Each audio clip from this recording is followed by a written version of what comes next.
Hello and welcome. In this video, we're going to visualize the allosteric network of 5-hydroxytryptamine receptor 1b with the graphic user interface of AlloViz plugin designed for VMD. If you want to reproduce the results from the poster, you're welcome to follow along with this video. First, remember that you need to activate the environment where you have AlloViz installed and run the plugin from the directory of your installation. Load the PDB file of the molecule and its trajectory. You can obtain this data from the GPCR MD database. You can adjust the stride of your trajectory according to your needs. I'm selecting a stride of 10.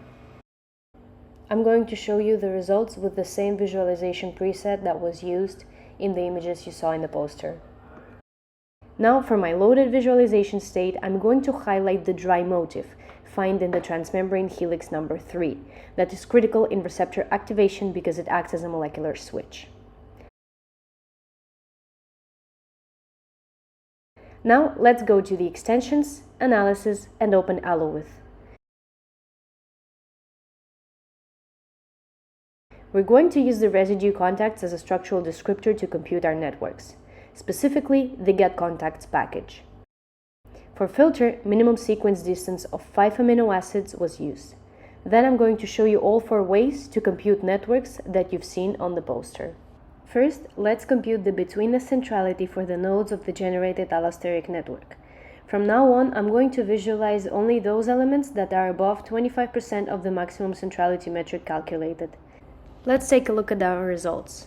The red balls that we see appear are actually the nodes of the allosteric network, which means that we see protein residues that participate in the allosteric communication of the receptor.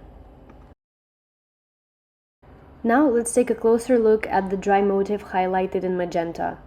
You can see that the aspartic acid residue is one of the nodes of the allosteric network, meaning that it does in fact participate in the allosteric communication of the 5-HT1B receptor.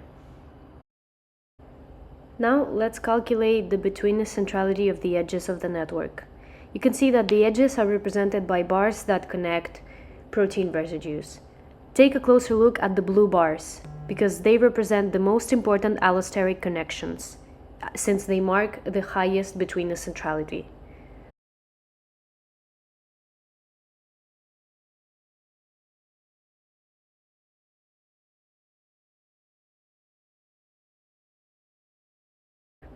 Notice again that the aspartic acid of the dry motif participates in the allosteric communication network.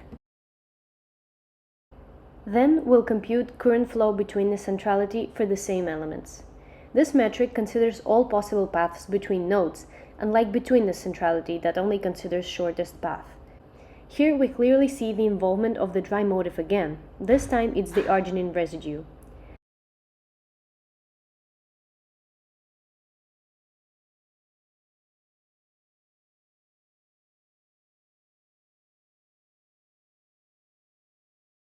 Finally, let's take a look at the edge betweenness centrality. Notice again that we see the resulting connections with the highest current flow betweenness centrality marked by thick blue bars. The great thing about using the graphic user interface plugin of AlloViz is that you can use the same mechanics employed in VMD, already a well-known software, and visualize your results immediately. You can also store them for later use. If you want to know more about how to use the graphic user interface plugin of AlloViz, I suggest you watch the tutorial that you can find on this channel. I hope you enjoyed the video, and thank you. Don't forget to cite AlloViz if you use it in your work.